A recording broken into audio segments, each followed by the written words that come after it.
This comet contains $30 trillion worth of material. What do trillions of dollars matter if we're all gonna die? Oh no, what if we're rich? That would be terrible! Hey. Selamat bergabung kembali di channel BB69. Sobat BB69, pada episode kali ini sudah bergabung dengan saya dua teman kongko BB69.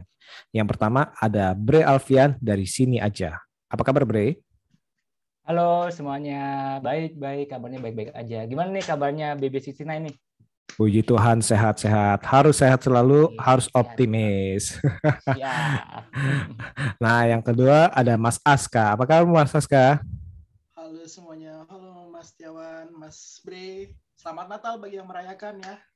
Oh ya, terima kasih. Nah nih, selamat Natal nih untuk merayakan dan happy holiday nih untuk yang lain nih. Aduh. Nah, pada hari ini nih kita akan membahas film terbaru dari Adam McKay yang ditayangkan di Netflix dan ini sangat bertabur banyak bintang nih dari Leonardo DiCaprio, Jennifer Lawrence, Timothy Chalamet, terus masih banyak lagi Jonah Hill, Meryl Streep, pokoknya itu yang top lah, keren-keren nih.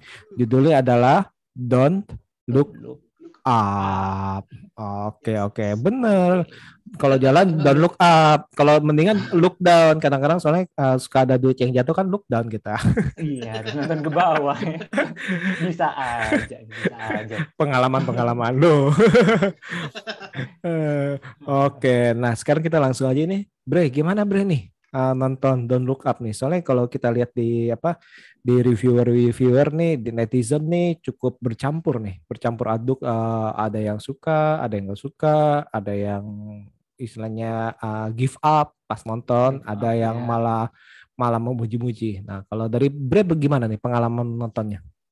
Secara keseluruhannya disimpulin dikit ya, awalan gitu ya. Sebenarnya gue Don't Look Up ini nikmatin aja sih sebenarnya.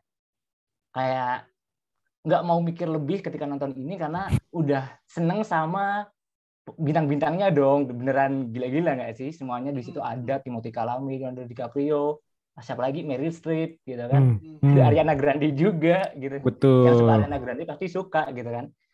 Gue terhibur banget sih nonton ini sih, walaupun memang ya sometimes gue yang mempermasalahkan itu di segi pacingnya ya mungkin ya, kayak di tengah-tengah memang agak ngedrag juga, agak bosen juga, tapi seru-seru aja kok, nonton film ini seru dan menyenangkan kok. Tontonan akhir tahun banget pokoknya. Tontonan akhir tahun banget ya. Oke. Jadi istilahnya kita nih mau akhir tahun terus dikasih tontonan kiamat. Oke, itu cocok banget ya. Iya. Maksudnya gitu ya. Iya sih kalau dilihat dari sinopsisnya ya. Jadi itu kan nyeritain soal kiamat gitu kan. Jadi ceritanya dua astronomer ini yang diperanin sama Leonardo DiCaprio, itu Dr. Randall Mindy, sama muridnya Ken DiBiase ya, yang diperanin Jennifer Lawrence, itu dia temuin komet gitu. Terus mereka berusaha ngasih tahu ke seluruh dunia gitu kan. Awalnya ngasih tahu ke NASA dan dapat dukungan tuh dari Dr. Otto Trupp gitu kan. Namanya susah banget. Akhirnya dapat akses ke Gedung Putih gitu kan untuk ngomong presiden, tapi ternyata gitu kan presiden itu cuma kayak udah tenang aja, santai aja gitu, dan kayaknya lebih mikirin citra politiknya dia aja ya, kayak lebih ini tuh kiamat apa sih, meteor apa sih, mendingan ini dong, kita lagi demokrasinya sedang kayak gini, aku pengen menang gitu. At this exact moment I say we sit tight and assess. Sit tight and assess. Sit tight and then assess. Akhirnya si dua astronomer ini gitu kan, ceritanya karena ditolak sama presiden nih gitu kan, dia pergi ke media massa gitu, dan lagi-lagi pada nggak ngebuduli. How big is this thing though? Can it destroy my ex-wife's house? Is that possible? There's a 100% chance that we're all going to die. India kayak gitu. Jadi ini film kiamat gitu kan, ada dua meteor tapi dikemasnya lucu sih, pakai komedi-komedi gitu, komedinya dark comedy juga. That's it. Oke. Nah, Mas Aska, pas waktu pertama kali mau nonton ini sebenarnya ada pengharapan gitu nanti, atau istilahnya aduh ini bintangnya keren-keren nih, aduh ini gue semoga mendapat tontonan seperti ini atau seperti itu, gimana Iya. ekspektasinya? Biasanya kalau Netflix tuh biasanya nonton di posternya kan, posternya, terus habis itu ensemble cast-nya. Ini kok namanya mahal-mahal semua ya, orang-orang nominasi Oscar semua gitu, yang bayarannya udah nggak jelas berapa lembar lah gitu. Terus dengan ensemble cast-nya sebanyak itu, lalu dengan nama sutradaranya ada McKay gitu, yang kalau dilihat-lihat kelihatannya dia sering barengnya sama Will Ferrell Betul, terus gitu, betul. ya kan. Ini orang, tapi di film ini nggak ada Will Ferrell sama sekali gitu. Mikirnya sama sekali nggak baca sinopsis, nggak ngerti apa-apa gitu. Kayak ini serius amat nih, lihat ke atas, kayaknya ini mungkin ada politik gitu.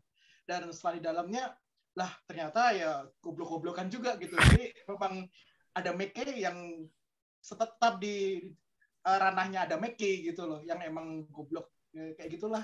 You guys discovered a comet? I have a tattoo of a shooting star on my back. Oh, that's terrific.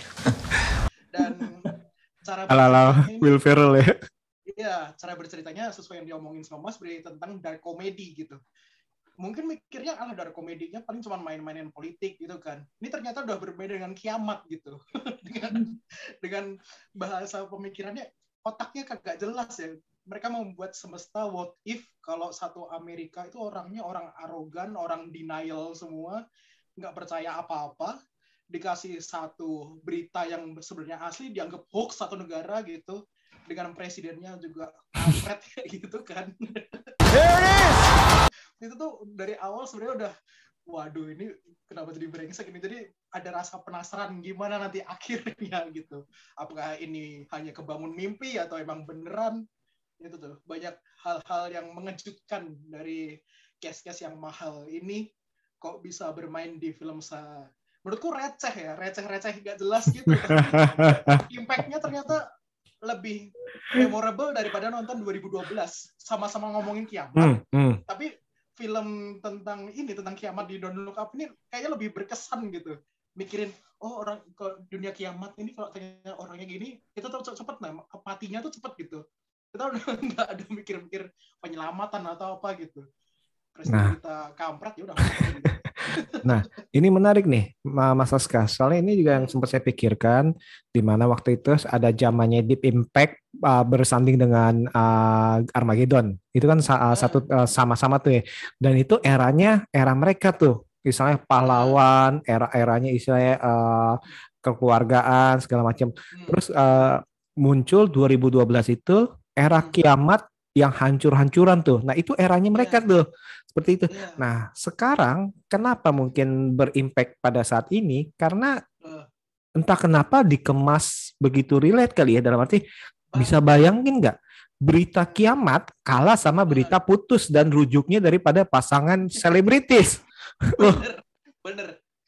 Itu makanya itu sarkas-sarkasnya tuh bangke banget emang.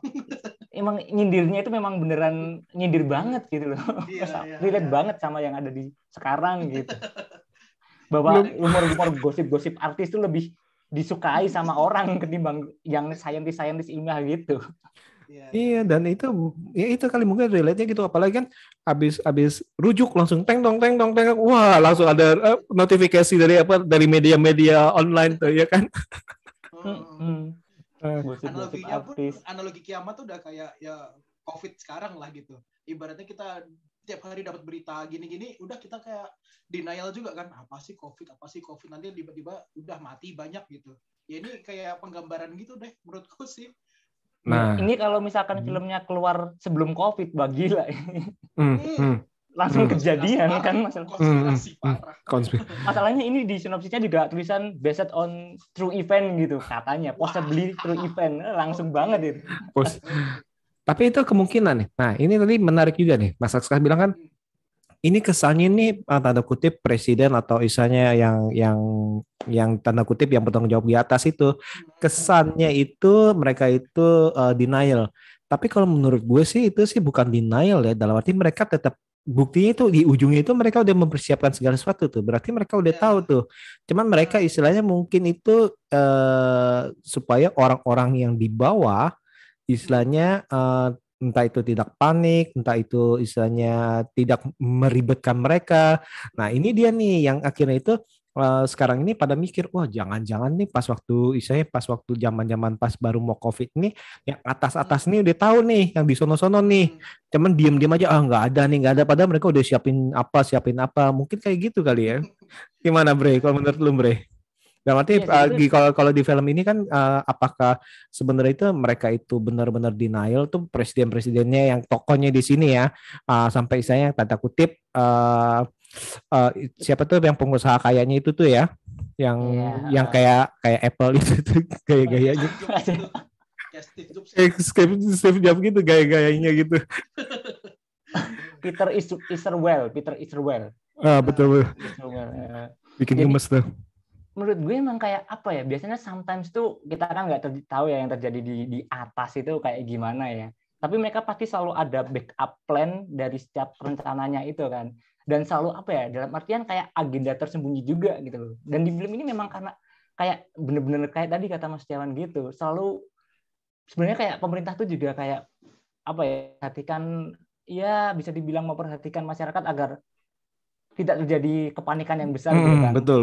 Karena di sini juga itu kan yang masyarakat panik-panik gitu, ada gerakan just look up gitu, yang pemerintah kayak udah tenang aja gitu. Karena kayak lihat aja nih gimana nih apa istilahnya, orang tua ngasih tahu ke anak-anak gimana nih caranya, masa kita ngasih tahu kiamat gini dong. Kan nanti dunia langsung berantakan dengan saat itu juga gitu. Jadi apa ya, banyak banget yang memang harus dipikirkan gitu oleh pemerintah gitu kan.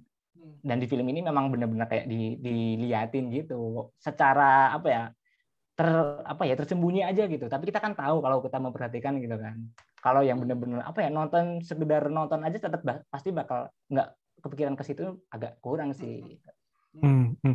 Nah, selain dari menyindir tanda kutip pemerintahan yang seperti itu, ini juga banyak beberapa nih, kayak misalkan media kan dia ngomong kita kan harus tetap senyum, harus tetap optimis gitu kan ya. Benar kan Mas Aska? Di sini kan diwakili oleh Cate Blanchett sama Tyler Perry. Tapi itu lucu-lucuan sih, itu lucu-lucuan sih di situ sih. Ya, makanya punya banyak peran, punya banyak karakter di film ini, banyak layer juga itu loh, banyak lapisan masyarakat yang terwakili, ada artis, ada media, ada presiden, pokoknya orang-orang yang berhubungan langsung dalam mengangkat atau menghancurkan berita gitu loh. Jadi fokus ini bergulirnya gimana gitu, ada unsur macam-macam, dan ya plus minus kan, jadi kadang-kadang karakternya itu penting, tapi kalau kadang ada juga yang jadi nggak penting gitu, ada pergulakan di situ yang bikin mungkin durasinya jadi kendor kan, karena ada karakter yang sebenarnya nggak perlu didalemin lagi, hanya cukup sekilas aja cukup lah, tapi harus didalemin, ya itu yang bikin aduh capek gitu, kendor. Ya, kalau mau didalemin semuanya ya durasinya sampai 3 jam gitu, tapi miniseri semuanya dapat kan. Iya. Iya, ini dengan deadline 6 bulan ya, benar-benar jadi miniseri gitu ya. Jadi apa perspektif dari media gitu yang wakilin oleh Cate Blanchett dan si Tyler Perry, terus perspektif dari apa yang istana kepresidenan si Meryl Streep sama apa si Jonah Hill tuh. Jonah Hill-nya kan juga mewakili banget tuh, istilahnya dia berdoanya itu bukan berdoanya itu tanda kutip anak ya. Yang mengaku-ngaku anak tapi akhirnya dilupakan. Kasihan. Sama itu ada konspirasi juga, tim anak-anak konspirasi gitu, yang bukan konspirasi itu, anak-anak yang itu kan termasuk yang bagian rakyat yang sering berkonspirasi gitu kan. Gitu. Ya ini menarik nih, banyak layer juga sebenarnya, itu masih bisa di fokus-fokusin nih. Nah tadi kan sempat istilahnya agak-agak turun ya istilahnya tensinya. Ini mungkin nggak karena dalam arti cara bercerita dan cara editingnya. Ini editingnya kan cukup eksperimen nih menurut gue ya. Dalam arti cut to cut-nya itu kalau biasa kan misalkan kita ngomonginnya kayak Naked Gun. Naked Gun itu kan kalau si Bre mungkin belum nonton kali Bre ya. Belum. Terlalu muda. Mas Aska udah nonton Naked Gun ya? Udah belum? lupa juga. Lupa ingat. Oke, baik. Nah, misalkan dia itu humor itu misalkan lagi istilahnya lagi kita bilang lagi making love dengan pasangannya, tiba-tiba itu ada roket, terus tiba-tiba itu ada kayak simbolis istilahnya kayak champagne yang pop up segala macam kan, itu kan simbolisnya cukup halus nih. Kalau ini kayaknya mereka itu pas baru ngomong sepotong langsung plek, langsung ke scene berikutnya yang istilahnya kesannya itu entah itu kayak kesan disensor apa kesannya itu kayak benar-benar untuk dibelokkan gitu nih. Mungkin cukup bagi beberapa orang itu cukup kasar kali potongannya. Kalau menurut Mas Saska gimana, Mas? Ya benar, karena mungkin nganggapnya dari plot awal kita fokusnya ke Dibianski sama si Leonardo DiCaprio. Siapa namanya lupa. Randall. Pokoknya kita harus ngikutin cerita ini dari dua orang ini kan. Tapi sesekali mereka harus belok ke salah satu karakter yang mirip Steve Jobs. Tiba-tiba secara nggak langsung itu di titik itu sempat ketiduran kan, soalnya kenapa udah di tengah-tengah kita dikenalin sama karakter baru lagi sih gitu loh. Itu yang bikin capek. Bahkan Timothée Chalamet itu di nyaris ending gitu. Dua ketiga kan. Dia baru nongol kan. Jadi kesannya kenapa planting karakternya ini nggak dari awal, tapi memang seiring berjalannya waktu mereka menemukan layer masyarakat lain. Itu yang kita ngerasa dia Dibianski harus menguatkan opininya atau gagasannya dia tentang komet ini bahaya, itu harus berkali-kali gitu. Jadi kan lumayan lelah ya. Apalagi dengan Steve Jobs dengan Steve Jobs yang kayak bikin ketika kita presiden udah mau, ayo kita dukung gagasan Anda. Kemudian Steve Jobs ini punya opini untuk mengkomersilkan kan. Betul. Mencari materi dari komet itu kita lebih kaya nih. Gitu kan. Ada plot-plot yang sebenarnya bisa dipadetin, tapi karena ada plot itu jadi kendor lagi. Kita kayak 6 bulan durasi untuk deadline meledak ini kayak diperpanjang lagi nih. Aduh, ayolah. Buruan meledak, kita butuh waktunya untuk berjalan gitu. Butuh kepastian. Iya, tapi dengan ada intrik-intrik di monetize-nya si komet ini, itu udah merasa, waduh kendor nih beneran. Jadi kayak konfliknya muncul lagi di tengah gitu loh, yang bikin kesel. Bahkan ada yang nyanyi pun juga dirasa dragging gitu. Itu sumpah itu scene-nya bener-bener enggak kok kurang nyanyi gitu. Nambah-nambahin. Kalau baca kata kalimatnya lucu juga tuh. Kenapa balik lagi ke situ lagi? Aduh. Makanya 6 bulan kerasa lama banget. Dragging banget di tengah, bener-bener dragging sih. Iya. Sempat ketiduran beneran. Tapi di paruh akhir kan udah mulai naik lagi tuh ketika si Randall Mindy ini pas di media massa bener-bener berani teriak kan. Dia kan biasanya stres. Apa kayak nahan-nahan gitu, di sini berani teriak itu baru mulai kerasa. Nah ini udah mau mulai nih. Makanya itu langsung bangkit lagi. Dibianski mulai speak up, mulai ada campaign untuk just look up kayak gitu, terus netizennya mulai ngeblow up supaya viral, itu baru mulai tensinya naik lagi. Jadi emang posisi ketika Dibianski itu di sentral itu baru kita ngerasa enak, tapi ketika Dibianski-nya dialihkan, kemudian spotlight-nya diambil sama karakter-karakter yang tiba-tiba muncul di tengah itu, baru kerasa, udahlah. Konspirasinya kebanyakan menurutku gitu. Banyak yang disampaikan satir-satirnya. Pengen nyampain satir kayak konser itu, gue lihat dari komentar di YouTube tuh kayak bilang itu ngomentarin soal apa ya? Entertainment itu menganggap ini jadi komersial juga kan, jadi konser gitu, just look up gitu. Itu mau nyindir juga, tapi ya kita udah tahu gitu kan. Jadinya sometimes itu tuh nggak terlalu konteksnya untuk cerita, juga nambah-nambahin doang, durasinya jadi makin lama gitu kan.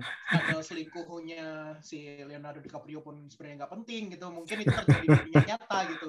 Skandal selingkuhan orang media, tapi nggak usah lah diangkat, itu malah bikin intrik cinta juga itu. Setuju. Nambah molor ya. Kalau intrik cintanya mungkin bukan soal selingkuh di media sih, mungkin istilahnya dia pengen nekanin itu pas di akhirnya itu apakah dia akan kembali ke keluarganya apa enggak sih, itu sih kalau menurut gue sih, dalam arti walaupun emang nggak perlu. Nah soal lagu itu saya setuju sih, dalam arti walaupun kata-katanya kalimatnya itu lucu, bener-bener lucu sih. kalau kita lihat subtitlenya itu atau kita dengerin itu benar-benar lucu sih. Tapi ya itu benar sih kata si Bray itu, ini maksudnya kan untuk spotlight bahwa media atau istilahnya bisnismen, musik segala macam pun ataupun bahkan film tuh jadiin film kiamat segala macam itu ya istilahnya ditarik dari segala bencana itu bisa diambil untung. Nah, tapi tadi itu scene-nya apakah perlu lagunya panjang? Nah, seperti itu kan? Apakah perlu lagunya panjang sepanjang itu? Ya mumpung ada si Ariana Grande, jadi mungkin disuruh nyanyi, mungkin. Tapi emang tapi yang banyak gitu, kalau sedikit doang ya rugi kan. Harus dimanfaatin. Nah, ini lucunya juga yang ini apa? Yang satu bilang look up, yang satu bilang just look up, yang satu bilang don't look up. Nah, ini kan jadi kan di dalam dunia nyata juga ada yang bilang politik banget ya. Ya benar-benar dunia nyata lah, ada yang bilang oh ini pakai masker, yang saya bilang jangan pakai masker, malah lu ketipu, istilahnya kayak gini nih kalau kita ngomong sekarang mungkin relate ini karena itu penyindirnya itu dalam bahasa setengah vulgar sih saya bilang ya. Nah, mungkin seperti itu dan akhirnya itu pada sekarang ini kan kita malah bingung nih sebenarnya mana yang konspirasi atau mana yang konspirasi agar terlihat konspirasi. Nah, lu bingung juga kan? Ini dibuat konspirasi berlapis. Sebenarnya itu bukan konspirasi, tapi dibikin supaya kelihatan itu konspirasi. Nah, seperti itu sih. Nah, ini kan karakternya pasti banyak nih. Udah banyak pasti ya. Kalau karakter yang paling berkesan siapa nih, Mas Aska? Mungkin Meryl Streep ya, si presiden kunyuk itu ya. Nggak tahu. Do you know how many world is ending meetings we've had over the last 2 years? Drought, famine. Hole in the ozone is so boring. Entah kenapa, walaupun jokes-jokes Amerika itu suka kadang-kadang nggak masuk gitu. Tapi ketika itu bisa dilihat dari dunia nyatanya di Amerika, itu kayaknya sangat menghibur gitu loh. Dan hebatnya Amerika kan mereka frontal kalau mau ngatain apapun gitu. Di Amerika kan memang negara bebas beropini yang nggak ngerti, bodoh amat lah mau ngomongin apa gitu. Toh nggak ada yang tersinggung atau apa gitu. Jadi ketika Meryl Streep dari presiden tuh kayak ini Donald Trump tapi versi cewek ya gitu, yang strong. Ketika ada konspirasi kayak di Indonesia mungkin Jokowi Prabowo, ini don't look up dan just look up gitu. Ada pemblokan dua macam gitu. Ini Meryl Streep emang sosok yang selengean gitu. Dia ngerokok, untung bisa ngerokok. Kalau enggak kena media bisa gini-gini. Itu, wah ini kampret, ketawanya tuh bisa ketawa spontan yang wah gitu loh. Sampai nyembur ibaratnya. Soalnya lucunya lucu. Kayak ya itu dark jokes-nya parah gitu. Kalau di Indonesia kan iya gitu kan, itu parah. Ini kalau difilmkan di Indonesia iya. Atau gimana? Ribut ntar. Parah pasti jadi konflik gitu. Dan Meryl Streep membawakannya juga dengan sangat baik banget, selengeannya dia, terus arogannya dengan kepemimpinannya dia gitu. Padahal dan dia presiden perempuan juga kan. Sebuah anomali juga ya kadang-kadang di Amerika dan tempat itu. Itu karakter yang oke banget. Bahkan di ending wah makin gil, terus di lewat hidupnya akhirnya kayak gitu kan random banget. Sesuai dengan kalau diprediksi sama siapa, Steve Bronto Peter. Kalau gitu si Peter itu teknologi bener ya. Kalau gitu beneran pinter dong ya, bener ya. Dia tuh ya itu kayak dia punya metadata yang banyak soal manusia, itu juga nyindir you know lah gitu lah. Nah, jadi istilahnya dikumpul-kumpulin semua, kita punya metadata sosial penduduk dunia itu ada gitu. Iya benar, bahkan bisa dikalkulasi lu matinya bakal sendiri kan dari data-data yang sudah terkumpul yang di media sosial segala macam kita upload. Ya Mas ya. Tapi yang si Dr. Randall ini kan dibilang dia matinya sendiri, tapi kan enggak. Tapi kan karena dikasih tahu. Nah, enggak. Tapi kan dikasih tahu, misalkan gini nih, Bre, misalkan kalau lu bilang lu akan lu akan dimakan oleh kotak saurus. Nah, lu kan bingung kotak saurus apa? Udah lo ngaco lu lah, ilasnya gitu kan. Tapi misalkan kalau lu dibilang lu baru selingkuh, baru putus sama pacar lu misalnya. Kalau ngomong istri kan lu kan kejauhan ya. Misalnya seperti itu. Terus tiba-tiba lu ngomong, "Bre, lu akan mati kesepian." Nah, lu langsung tobat kan, langsung deketin pacar lu, berusaha maksimal. Beda dengan kalau gue bilang, Bre, lu bakal mati sama Kotaksaurus. Lu gila, Kotaksaurus apa lagi?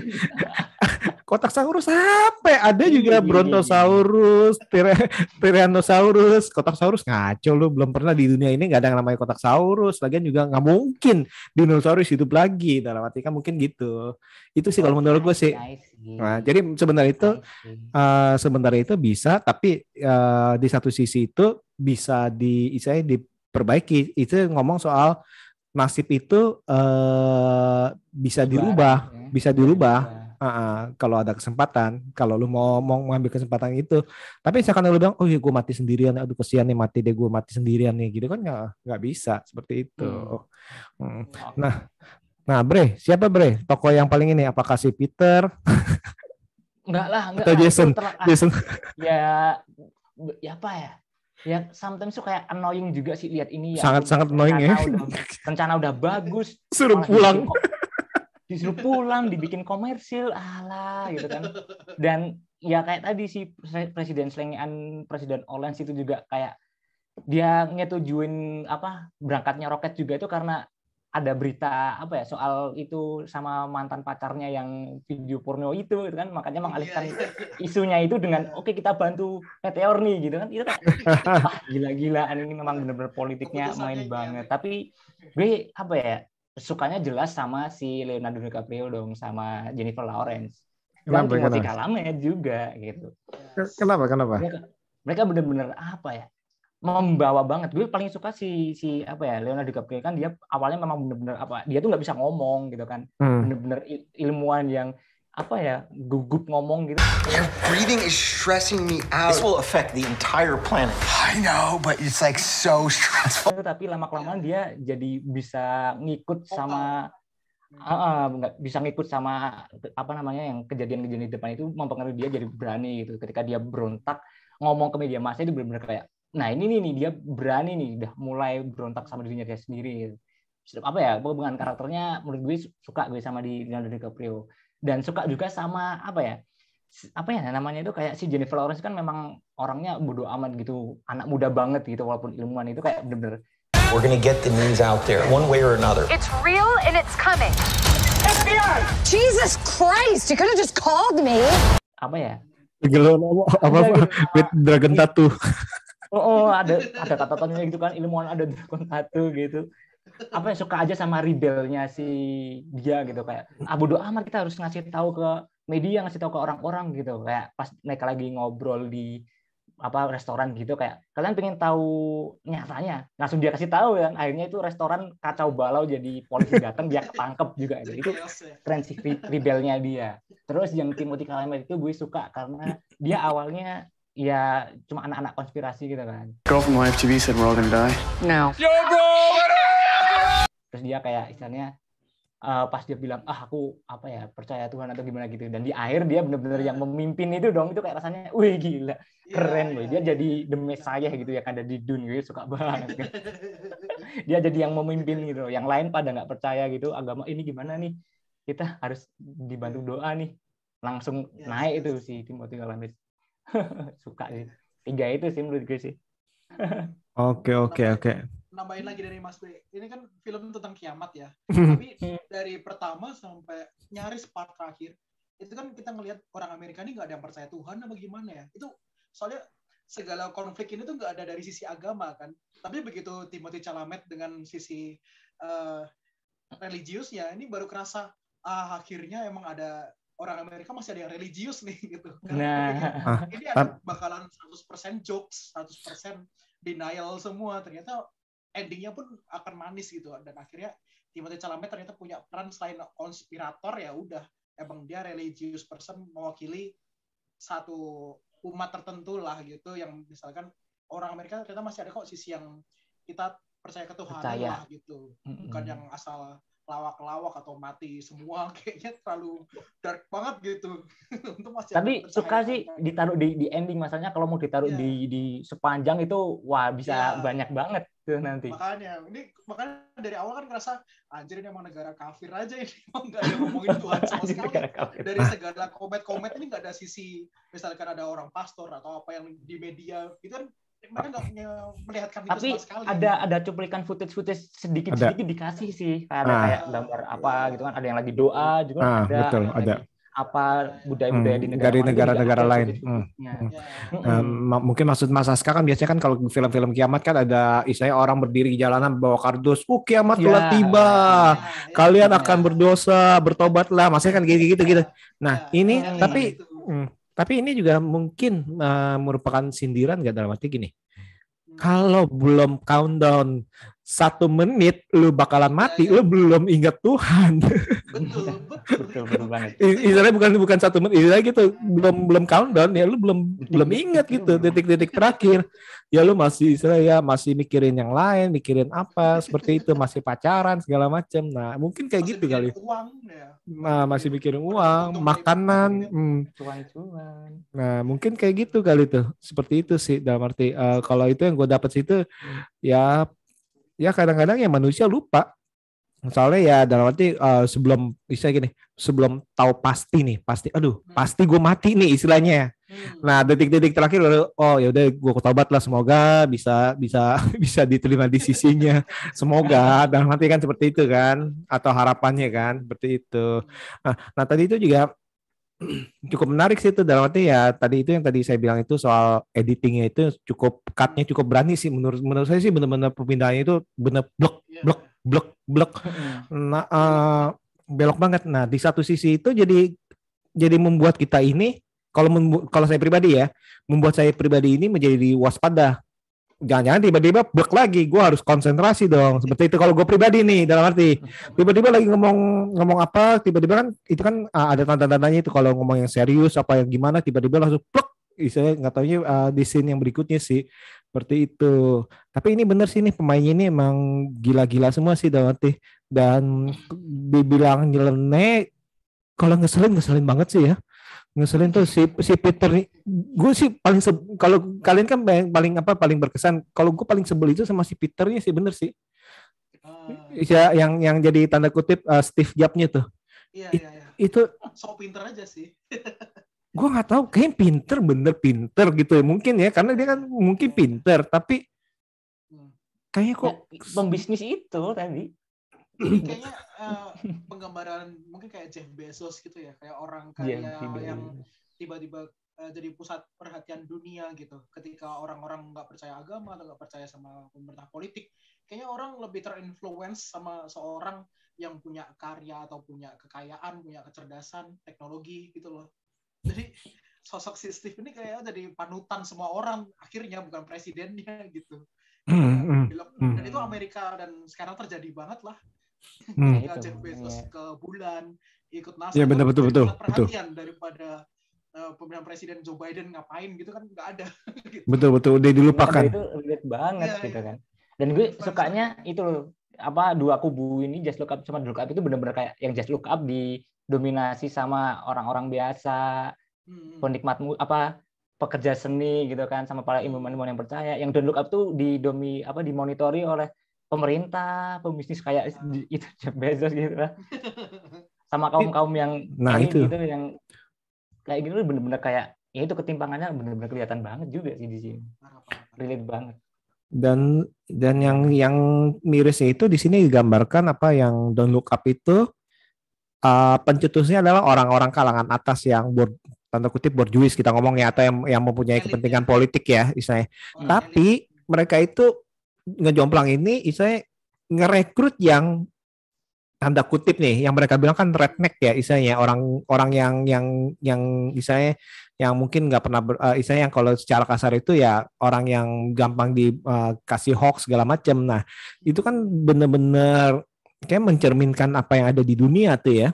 Dalam arti, sedangkan tadi itu yang Just Look Up itu ya tadi itu orang-orang kritisi segala macam, tapi itu otomatis itu suara mereka terbungkam dengan istilahnya yang mereka baru ngeluarin suara, tiba-tiba udah dibungkam dengan yang elit satu lagi, yang bayangnya itu kepala yang diangkat dari kepresidenan aja itu nggak tahunya itu dokter anestesi kan, yang tidak sesuai dengan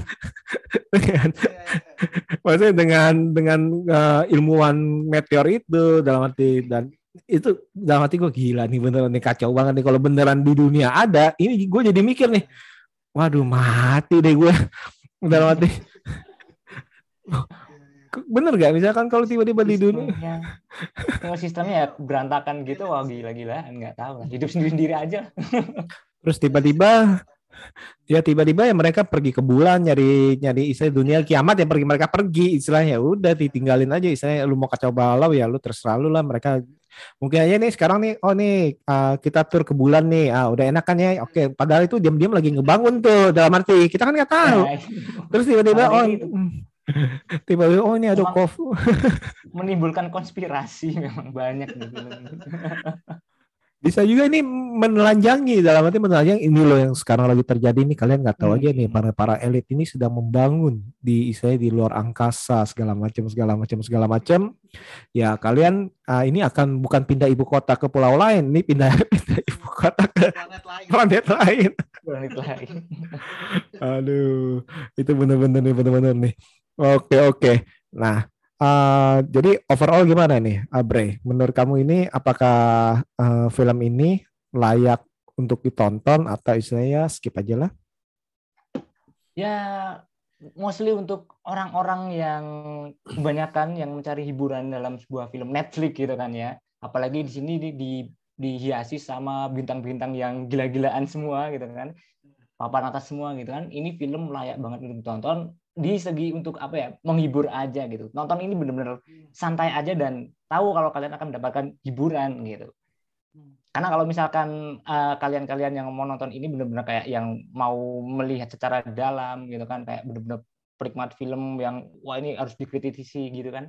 Ya ini film memang banyak kurangnya gitu. Kayak editingnya tadi yang antara drama komedinya yang terlalu nggak seimbang, berantakan atau gimana gitu. Tapi untuk hiburan ini benar-benar menyenangkan banget film akhir tahun, walaupun temanya serius gitu kan dengan sindiran-sindirannya itu.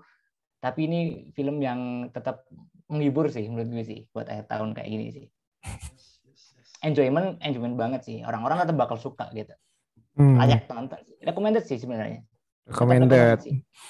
Sambil mengingat-ingat istilahnya kesalahan-kesalahan masa lalu kalau tiba-tiba ini ternyata ada meteor. Terus kalau malam tahun baru itu ngelihat itu petasan apa komet.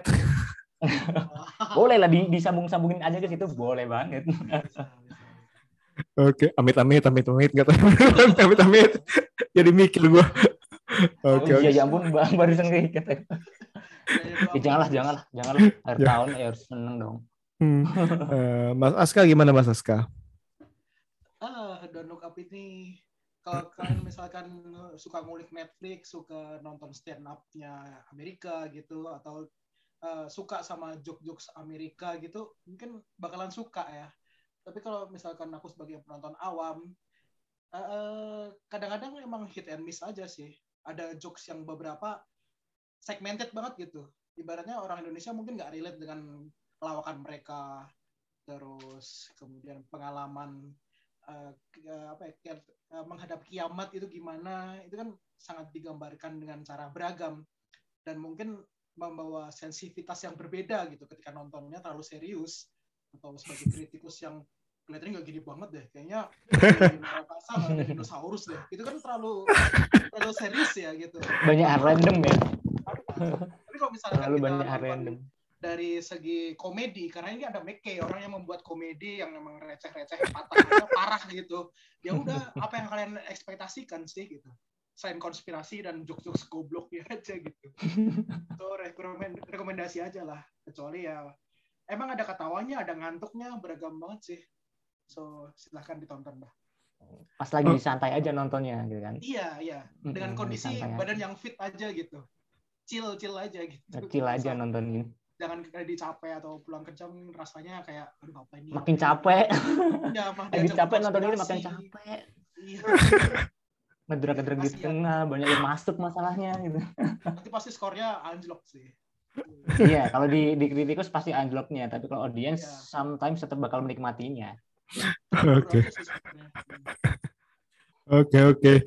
Nah ini saya setuju nih dengan kalian berdua nih. Nah dalam arti ini film memang yang menarik itu adalah ini entah kenapa nih bener-bener gila sih nih. Kok bintang berkelas nih bisa masuk kemari nih dalam arti mungkin karena pesan yang ingin disampaikan nih dalam arti pesan yang ingin disampaikan, kritik-kritik sosial yang ingin disampaikan, tapi sutradaranya si Adam McKay itu ya kalau kalian nonton film-film Will Ferrell udah tau lah komedinya kayak gimana dalam arti ya bisa bilang garing-garing absurd, garing-garing aneh ya.